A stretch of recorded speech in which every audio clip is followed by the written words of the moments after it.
Hello everyone, কেমন আছেন আপনারা সবাই? আশা করছি সবাই খুব ভালো আছেন। আপনারা জানেন যে পুরীতে যে জগন্নাথের যে ধাম রয়েছে, যে পুরীর যে মন্দির, যেটা আমরা বলি যে চারটে ধামের মধ্যে একটা ধাম, সেই পুরীর অনুকরণে কিন্তু দীঘাতেও কিন্তু সেমভাবে কিন্তু পুরীর জগন্নাথ টেম্পলের মতো করে একটা নতুন মন্দির দীঘাতে রিসেন্টলি কিন্তু ওয়েস্ট বেঙ্গল গভর্নমেন্টের তরফ থেকে ইনগুরেট করা হয়েছে। এখন ওটা নিয়ে একটা নোটিশ অলরেডি ওয়েস্ট বেঙ্গল গভর্নমেন্টকে ইস্যু করা হয়েছে এবং প্রচুর সমস্যা তৈরি হয়েছে। পুরীর যে যারা মেন বলতে পারো যারা হচ্ছে পুরীর সমস্ত মন্দিরের সমস্ত কিছু পরিচালনা করে, তারা দাবি তুলেছে যে ওয়েস্ট বেঙ্গল গভর্নমেন্ট দীঘাতে যে মন্দিরটা তৈরি করছে সেই মন্দিরটা ধাম শব্দটা এই ধাম শব্দটা নিয়ে কিন্তু প্রচুর প্রবলেম আছে, সমস্যা আছে। এবং তারা যেটা দাবি জানাচ্ছে যে এরকমভাবে মন্দির নতুন করে তৈরি করা যায় না। তো উড়িষ্যা গভর্নমেন্ট এবং ওয়েস্ট বেঙ্গল গভর্নমেন্টের এই পুরী মন্দিরের ডুপ্লিকেসি নিয়ে কিন্তু একটা সমস্যা তৈরি হয়েছে। আজকের এই ভিডিওতে আমরা ডিটেলসে দেখব, খুব সুন্দরভাবে আলোচনা করব যে এই মন্দিরে কি সমস্যা হচ্ছে, এই মন্দিরে কোন জিনিসটা নিয়ে উড়িষ্যা গভর্নমেন্ট দাবি জানাচ্ছে, সমস্ত বলতে পারেন যে কোর্টের কাছে বলছে যে এই ধরনের এরকম মন্দিরে ডুপ্লিকেসি করা যায় না, কোথায় কনসার্ন রয়েছে, ইকোনমিক কনসার্ন কী রয়েছে, পলিটিক্যাল কনসার্ন কী রয়েছে, এবং তার সঙ্গে সঙ্গে ওয়েস্ট বেঙ্গল গভর্নমেন্ট হঠাৎ করে 250 কোটি টাকা খরচা করে এরকম মন্দির তৈরি করার পেছনে কারণ কী, সমস্ত কিছু ডিটেলসে থাকবে ভিডিওটার মধ্যে। ভিডিওটা ভালো লাগলে লাইক করে দেবেন, চ্যানেলটাতে নতুন হয়ে থাকলে সাবস্ক্রাইব করে দেবেন এবং মাস্ট এই চ্যানেলটার সঙ্গে জুড়ে থাকতে ভুলবেন না। চলুন আগে প্রবলেমটা বুঝি যে কি সমস্যা হচ্ছে, বর্তমানে দাঁড়িয়ে কি সমস্যা তৈরি হয়েছে সেটা একটু বোঝার চেষ্টা করি। দেখুন, পুরীতে যে মন্দির আছে, পুরীর যে মন্দির, সেই মন্দির কিন্তু বহু বছর পুরনো এবং একটা ঐতিহ্যকে বহুদিন ধরে কিন্তু বয়ে নিয়ে আসছে। তো সেই ঐতিহ্যের কিন্তু নতুন একটা ডুপ্লিকেট আমরা বলতে পারি, সেম টাইপের মন্দির, সেম টাইপের স্টাইলে সেই মন্দিরকে তৈরি করা হয়েছে, নাগাড়া স্টাইল। বেসিক্যালি পুরীর যে আর্কিটেকচার সেটা কিন্তু নাগাড়া আর্কিটেকচার, সেই আর্কিটেকচার সেম স্টাইলে কিন্তু একটা নতুন মন্দির তৈরি করা হয়েছে দীঘা সমুদ্রের পাশে, দীঘাতে। আমরা জানি যে এই যে মন্দির, পুরীর যে মন্দির আছে সেটা কিন্তু সমুদ্র থেকে কিছুটা দূরে আছে, উড়িষ্যাতে আছে, তো সমুদ্র থেকে কিছুটা দূরে আছে। কিন্তু দীঘাতে যে পুরীর স্টাইলে যে মন্দিরটা তৈরি করা হয়েছে সেটা সমুদ্রের পাশেই আছে। সমস্যাটা কোথায় আছে? অক্ষয় তৃতীয়ার দিন মন্দির উদ্ঘাটন করে মুখ্যমন্ত্রী মমতা বন্দ্যোপাধ্যায় এবং যেটা বলা হচ্ছে যে যাবতীয় যা নিয়ম, জগন্নাথ দেবের পুজো করার জন্য যা নিয়ম, সেই নিয়ম মেনেই কিন্তু এই মন্দিরে উদ্ঘাটন করা হয়েছে। তবে উড়িষ্যা গভর্নমেন্ট বলছে যে এই যে ওয়েস্ট বেঙ্গল গভর্নমেন্টের যে কর্তৃপক্ষের যে ভূমিকা, সেই ভূমিকা নিয়ে কিন্তু নানা প্রশ্ন উড়িষ্যা গভর্নমেন্ট কিন্তু বলেছে। উড়িষ্যা গভর্নমেন্টের যেটা দাবি যে আমাদের যেটা পুরীর যে মন্দির সেটা কিন্তু দ্বাদশ শতাব্দীর একটা মন্দির এবং সেই মন্দিরে একটা ঐতিহ্য রয়েছে এবং সেই মন্দির চার ধামের মধ্যে একটা ধাম আসে, সেখানে নতুন করে দীঘার এই মন্দিরটাকে ধাম বলে কেন বলা হচ্ছে, এটা নিয়ে একটা প্রশ্ন আছে।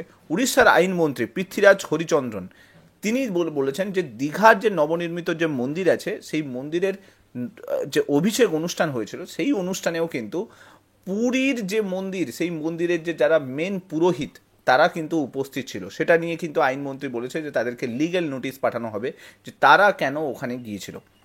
নাও এখানেও কিন্তু সমস্ত জিনিসটা থেমে থাকেনি। এবার আমি আরও কয়েকটা ঘটনা আপনার সামনে তুলে ধরছি। আপনার স্ক্রিনে হয়তো দেখতে পাচ্ছেন যে দীঘার মন্দিরে ধাম নিয়ে প্রশ্ন তোলা হয়েছে এবং উড়িষ্যা সরকারের তরফে যেটা বলা হয়েছে যে উদ্বোধনী যে অনুষ্ঠান ছিল, মানে দীঘার মন্দিরের যে উদ্বোধনী অনুষ্ঠান ছিল, সেই অনুষ্ঠানে পুরী মন্দিরের যে সেবায়ত, যারা পুরী মন্দিরের মেন পুরো কাজকর্মটাকে কন্টিনিউ করে, তারা সেখানে অংশগ্রহণ নিয়েও মানে এটা একটা প্রশ্ন তুলেছে যে তারা তারা সেখানে অংশগ্রহণ কেন নেবে, তারা অংশগ্রহণ নিয়েছিল কেন।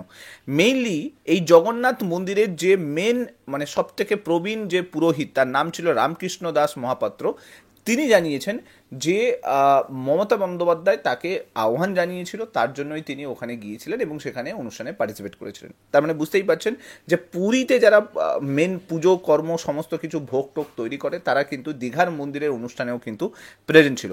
এগুলো শুধুমাত্র নয়, এর সঙ্গে সঙ্গে আরও একটা প্রবলেম যেটা অ্যাড হয়েছে, মন্দিরে 3টে মূর্তি আছে, একটা হচ্ছে জগন্নাথের মূর্তি, একটা বলভদ্রের মূর্তি, আর একটা হচ্ছে সুভদ্রার মূর্তি। এখন ব্যাপার হচ্ছে যে শুরুতে না, এই মন্দির গঠনের আগে পাথরের মূর্তিতে পূজা করা হতো, ঠিক আছে, কিন্তু পরবর্তীকালে উড়িষ্যা গভর্নমেন্ট এই মন্দিরের সমস্ত এই তিনটে মূর্তিকে কাঠের মূর্তি, নিম কাঠের মূর্তি, এটা কিন্তু মানে রুলস এই নিম কাঠের মূর্তিতে তৈরি করা হয়েছিল, ঠিক আছে। তো এখন তারা প্রশ্ন করছে যে এখন তো নিম কাঠের মূর্তিতে এই মন্দিরের মধ্যে প্রতিস্থাপন করা হয়েছে, কিন্তু আগে কি সেটা নিম কাঠের মূর্তি ছিল, না কাঠের মূর্তি ছিল, না পাথরের মূর্তিতে পুজো করা হতো? কারণ পাথরের মূর্তিতে কিন্তু আমাদের এই জগন্নাথ দেবকে কিন্তু পুজো করা হয় না। তো এটা এটা নিয়ে একটা প্রশ্ন তুলেছে যে তাহলে পাথরের মূর্তিতে শুরুতে পুজো করা হতো, এখন নিম কাঠ দিয়ে নতুন করে তৈরি করা হয়েছে। কেন এটা হয়েছে? কারণ হচ্ছে এই যে পুরীর যে মেন পুরোহিত রামকৃষ্ণ দাস মহাপাত্র, তিনি জানিয়েছেন যে এই পুজো করতে গেলে তিনটে জিনিস খুব দরকার। একটা হচ্ছে দারু, একটা হচ্ছে কাঠ, আর একটা হচ্ছে ব্রহ্মা। অর্থাৎ এই তিনটে জিনিস নিয়ে কিন্তু এই পুজো অর্চনা কিন্তু হয়। এবং এই যে মেন যে পুরোহিত, তার নামে একটা অ্যালিগেশন আসছে যে সে নাকি প্রচুর পরিমাণে এই দারু সাপ্লাই কিন্তু ওয়েস্ট বেঙ্গল গভর্নমেন্টকে করেছে। মেন যেটা পুজোর জন্য যেটা লাগে, সোম যেটাকে বলা হয়, সেটাকে কিন্তু সাপ্লাই দিয়েছে। এটা নিয়েও কিন্তু উড়িষ্যা গভর্নমেন্ট প্রচুর প্রশ্ন তুলেছে। এরপরে আসি, এই মন্দির তৈরি করতে কত টাকা খরচা হয়েছে। দেখুন, উড়িষ্যা গভর্নমেন্টের যেটা পুরীর মন্দির আছে সেটা তো বহু বছর ধরে আসছে এবং সেই বহু বছর ধরে সেই পুজো অর্চনা সব চলছে। কিন্তু দীঘার যে টেম্পল, সেই টেম্পল যেটা তৈরি করা হয়েছে সেটা 24 একর প্লটের ওপরে তৈরি করা হয়েছে। প্রায় 250 কোটি টাকা খরচা হয়েছে। এখানে আপনার নিউজেও দেখতে পাবেন 250 কোটি টাকা খরচা হয়েছে। আর দীঘার মন্দির থেকে পুরীর মন্দিরের ডিস্টেন্স যদি দেখেন 350 কিলোমিটারের ডিস্টেন্স আছে।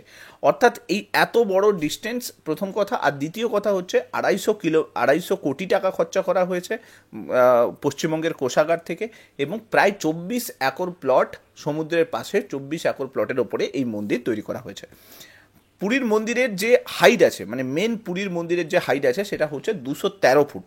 কিন্তু এখানে বলা হচ্ছে সেম টাইপের স্যান্ডস্টোন, সেম টাইপের কলিঙ্গ আর্কিটেকচারাল স্টাইলকে কপি করা হয়েছে। এবং 2019-এ এই প্রজেক্ট চালু করা হয়েছিল, 2022-এ এই প্রজেক্ট কমপ্লিট করা হয়েছে। এবং বলা হয়েছে যে হাইট যেটা পুরীর মন্দিরের হাইট যেটা, সেম হাইটটাকে কিন্তু ফলো করা হয়েছে। অর্থাৎ তার মানে উড়িষ্যা গভর্নমেন্ট বলতে চাইছে যে পুরো পুরীর মন্দিরকে ডুপ্লিকেট তৈরি করে দেওয়া হয়েছে দীঘার ধামে। এখন প্রশ্ন হলো যে তাহলে অনেকগুলো মানে কোয়েশ্চেন তৈরি হচ্ছে, অরিজিনাল অনেকগুলো কোয়েশ্চেন আসছে। কোয়েশ্চেন একটা, যে এই যে রামকৃষ্ণ দাস মহাপাত্র যে পুরীর মন্দিরের মেন পুরোহিত, সে কেন ওয়েস্ট বেঙ্গলে গিয়েছিল? কারণ রামকৃষ্ণ দাস মহাপাত্র সে কিন্তু ওই পুরীর মন্দিরের সব থেকে প্রবীণ পুরোহিত। আরও কয়েকটা জিনিস আমি বলছি, এখানে আপনারা জানতে পারবেন। দেখুন, এখানে বলা আছে মহাশুরু নিয়োগ বলে একটা অর্গানাইজেশন আছে যারা পুরীতে সমস্ত ভোগ তৈরি করে, ঠিক আছে। এবং এখানে বলা আছে যে পুষ্পলকা নিযোগ বলে, পুষ্পলকার নিযোগ, সে কিন্তু ড্রেস পরায়, ঠাকুরকে ড্রেস পরায়।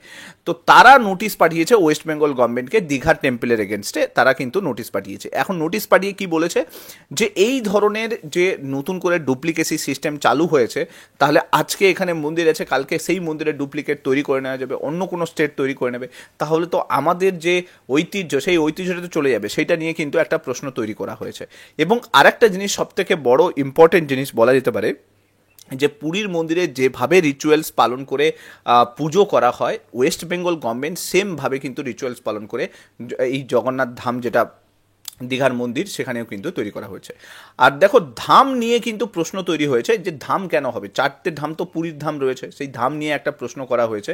এখানে বলা আছে বিভিন্ন অনেকে যারা পুরোহিত রয়েছে এবং যারা হিন্দুজমের সঙ্গে অনেক দিন ধরে কানেক্টেড আছে, তারা বলছে যে আমরা 4টে ধাম জানি, একটা হচ্ছে বদ্রীনাথ, একটা হচ্ছে দ্বারকা, আর একটা হচ্ছে রামেশ্বরম, আর একটা হচ্ছে পুরী। তো সেই ধামের 4টে ধামের মধ্যে আবার নতুন করে দীঘার যে মন্দিরটা, সেটাকে ধাম কেন বলা হচ্ছে, এটা নিয়ে মানে একটু প্রবলেম চলছে। আর আমরা জানি যে উড়িষ্যাতে না লর্ড জগন্নাথকে একটা অনেক বড়োভাবে দেখা হয়, অনেক ভালোভাবে দেখা হয়, মানে পবিত্রতার সঙ্গে দেখা হয়। তো সেখানে এটা নিয়ে কিন্তু ইস্যু চলছে। এবার আসি ইকোনমিক কনসার্ন নিয়ে। অ্যাকচুয়ালি উড়িষ্যা গভর্নমেন্টের প্রবলেম কোথায় হচ্ছে, দেখো, উড়িষ্যা গভর্নমেন্ট কিন্তু ট্যুরিজমের উপর অনেকটা ডিপেন্ডেন্ট। পুরীতে প্রায় প্রত্যেক বছর বহু মানুষ কিন্তু পুরীতে যায়। এবার ইকোনমিক্যালি যদি দেখা হয়, এখানে একটা আপডেট এসছে, মানে রিপোর্ট এসেছিল যে ইকোনমিক্যালি আমরা যদি দেখি, ডোমেস্টিক ট্যুরিস্ট প্রায় 97 লাখ এই পুরীতে কিন্তু প্রেজেন্ট হয় উড়িষ্যাতে, ঠিক আছে। এবং প্রত্যেক মানে ইয়ারে যদি দেখা হয়, প্রায় মোরলেস 1 কোটির কাছাকাছি লোক হচ্ছে পুরীতে পৌঁছয়। এবার যদি আমরা দীঘাতে দেখি, দীঘাতে টোটাল কিন্তু আমরা যদি দেখি এখানে প্রায় 50 লাখসের কাছাকাছি কিন্তু লোক দীঘাতে পৌঁছয়, এবং লাস্ট কয়েক বছরে কিন্তু এটা বেড়েছে, অর্থাৎ পুরীর থেকে দীঘাতে কিন্তু হচ্ছে লোক সংখ্যা কিন্তু আস্তে আস্তে বাড়ছে, ঠিক আছে। এবং প্রায় 50 লাখের কাছাকাছি লোক কিন্তু প্রত্যেক বছর দীঘাতে পৌঁছয়। এবার যদি আমরা উড়িষ্যাতে দেখি, মানে উড়িষ্যা গভর্নমেন্টের যদি রেভিনিউ দেখা যায়, আগে ওয়েস্ট বেঙ্গল গভর্নমেন্টের রেভিনিউটা বোঝার চেষ্টা করি। এই যে 50 লাখ লোক যায়, যেটা রিসেন্টলি ওয়েস্ট বেঙ্গল গভর্নমেন্টের যে ট্যুরিজম মিনিস্ট্রি তিনি দাবি করেছেন, প্রায় 18 কোটি ট্যুরিস্ট টোটাল কিন্তু ওয়েস্ট বেঙ্গলে বিভিন্ন জায়গাতে ঘুরতে এসে, সেটা দার্জিলিং হোক, পুরী হোক, বিভিন্ন জায়গাতে ঘুরে এসে পুরো হোল ইয়ারে 18 করোড় লোক কিন্তু লাস্ট এক বছরে কিন্তু ঘুরতে এসে। তার মানে এবার নতুন যে জগন্নাথ ধাম যেটা তৈরি করা হয়েছে, যেটা পুরীর মন্দির তৈরি করা হয়েছে, সেখানে কিন্তু তাহলে লোক সংখ্যা আরও বাড়বে, সেখানে নাম্বার অফ ট্যুরিস্টের সংখ্যা আরও বাড়বে। এবং সব থেকে আরও একটা বড় পয়েন্ট হচ্ছে, আমরা যদি পলিটিক্যাল একটু দেখার চেষ্টা করি, টিএমসির ভোট যদি দেখো, তাহলে কিন্তু সেন্ট্রাল বেঙ্গল এবং নর্থ বেঙ্গল এবং সাউথ বেঙ্গল, এই কয়েকটা জায়গাতে হিন্দু ভোটটা কিন্তু অনেকটা বেশি। সেখানে সেন্ট্রাল বেঙ্গলে বিজেপি কিন্তু সব থেকে বেশি ভোট পায় সেন্ট্রাল, মানে হিন্দু পার্টটা থেকে। তো এখানে ওয়েস্ট বেঙ্গল গভর্নমেন্ট কোথাও না কোথাও হিন্দু পলিটিক্যাল সেন্ট্রিক রিলিজিয়াস সেন্টিমেন্টটাকে খেলতে চেয়েছে, কারণ মন্দির তৈরি করা হচ্ছে, ঠিক আছে, তো এইটা কিন্তু খেলতে চেয়েছে। তো এবার এইখানে আরও একটা বড় বিষয়, পুরীর মন্দিরে হিন্দুরাই শুধুমাত্র যেতে পারতো, এখানে কিন্তু মুসলিমদের অ্যালাউড ছিল না, বা যারা হিন্দু নয় বা অন্য কোনো ধর্মের তারা কিন্তু অ্যালাউড ছিল না। বাট এই যে মন্দির, এই মন্দিরে কিন্তু হিন্দু মুসলিম সবাই কিন্তু যেতে পারবে, অর্থাৎ সেকুলার মন্দির, সব ধর্মের লোকেরা কিন্তু এই মন্দির ভিজিট করতে পারবে। তো এর ফলে এটা একটা বড় প্রশ্ন তৈরি হচ্ছে উড়িষ্যার মনে, যে তাহলে কিন্তু লোক সংখ্যা এখানে বাড়তে পারে, এখানে কিন্তু অন্যান্য জায়গার তুলনায় এই সব জায়গাতে কিন্তু লোকে ভাববে। কারণ সিম্পল ব্যাপার, উড়িষ্যার যেতে গেলে ট্রেনে যেতে হবে, একটা number of tourist West Bengal থেকে উড়িষ্যা যেত পুরীতে ঘোরার জন্য, প্রত্যেক বছর যেত। তো সেখানে তারা যদি এখানে ওয়েস্ট বেঙ্গলে এই সমস্ত কিছু পেয়ে যায়, তো তারা এই পুরীতে যেতে গেলে ট্রেনের একটা সমস্যা থাকতো, সেই সমস্যাটাও মিনিমাইজ হয়ে যাচ্ছে। প্লাস হচ্ছে ইজিলি অ্যাভেলেবেল, প্লাস হচ্ছে সমুদ্রের পাশে। তো পুরীর তুলনায় এবার কিন্তু দীঘাতে ট্যুরিস্টের পরিমাণ কিন্তু বাড়বে। আমরা 4টে ধাম দেখেছি, একটা পুরী, একটা হচ্ছে বদ্রীনাথ, একটা তামিলনাড়ুতে আছে রামেশ্বরম, আর একটা হচ্ছে দ্বারকা। এই 4টে ধাম আছে, তার মধ্যে একটা ধাম তো পুরী হয়ে গেল। এই প্রত্যেক বছর প্রচুর লোক যায়। উড়িষ্যার পুরীতে যে কাঠের মূর্তিটা তৈরি করা হয়েছে, সেই মূর্তিটা নিম কাঠের মূর্তি তৈরি করা হয়েছে, নিম কাঠ দিয়ে তৈরি করা হয়েছে, এবং যেটা বলা হচ্ছে সেটা উড়িষ্যা থেকেই নিয়ে আসা হয়েছে। বাট এটা নিয়েও কিন্তু প্রশ্নচিহ্ন আছে যে এই নিম কাঠ এলো কোত্থেকে, কে দিল, তো এইটা নিয়ে অনেক বড় প্রশ্ন কিন্তু তৈরি হয়েছে। এছাড়া পুরো মার্বেল স্টোন দিয়ে তৈরি করা। উড়িষ্যাতে যে পুরীর যে মন্দির, সেটা কিন্তু একটা পার্টিকুলার পুরনো দিনের পাথর দিয়ে কিন্তু তৈরি করা। আর এখন যে দীঘাতে যে মন্দিরটা তৈরি করা হলো, সেটা কিন্তু সেম নাগাড়া স্টাইলে, কিন্তু তার জায়গায় কিন্তু পাথরের জায়গায় কিন্তু স্যান্ডস্টোন ইউজ করা হয়েছে। যাই হোক, লর্ড জগন্নাথ, একে কিন্তু উড়িষ্যাতে দারু ব্রহ্মা বলা হয়, দারু ব্রহ্মা।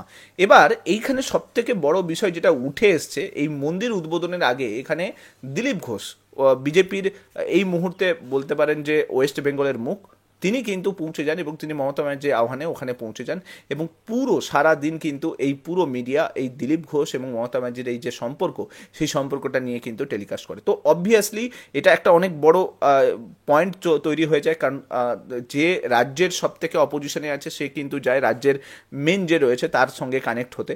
তো সেটাও একটা মন্দির উদ্বোধনের ক্ষেত্রে। তো এই জন্য পুরো একটা কিন্তু পলিটিক্যাল সিনারিও কিন্তু বদলে যায়। উড়িষ্যা গভর্নমেন্ট তো এটা নিয়ে দাবি জানাচ্ছেই, তার সঙ্গে সঙ্গে কিন্তু এটাও একটা বড় ব্যাপার যে ইকোনমিক্যালি এবং আমরা যদি দেখি পলিটিক্যালি, দুটোতেই কিন্তু উড়িষ্যা গভর্নমেন্ট এবার প্রবলেমে পড়বে। ওয়েস্ট বেঙ্গল থেকে ট্যুরিস্ট এবার কম যাবে উড়িষ্যাতে, সিম্পল ব্যাপার, দীঘাতে ট্যুরিস্টের সংখ্যা বাড়বে, এবং তার সঙ্গে সঙ্গে দীঘার যে ইকোনমিক সিচুয়েশন, সেটা কিন্তু আস্তে আস্তে গ্রো হবে। তো সমস্ত কিছু প্রবলেমগুলো আমি বললাম, যে উড়িষ্যা গভর্নমেন্ট কোথায় দাবি জানাচ্ছে, কি ইস্যু আসছে, সমস্ত কিছু ডিটেলসে আপনার সঙ্গে থাকলো। ভিডিওটা ভালো লাগলে লাইক করে দেবেন, চ্যানেলটাতে নতুন হয়ে থাকলে সাবস্ক্রাইব করে নেবেন, এবং মাস্ট কমেন্টে আপনার ওপিনিয়ন জানতে ভুলবেন না। Thank you so much. Next ভিডিওতে আপনার সঙ্গে আবার দেখা হচ্ছে। Till then, bye by.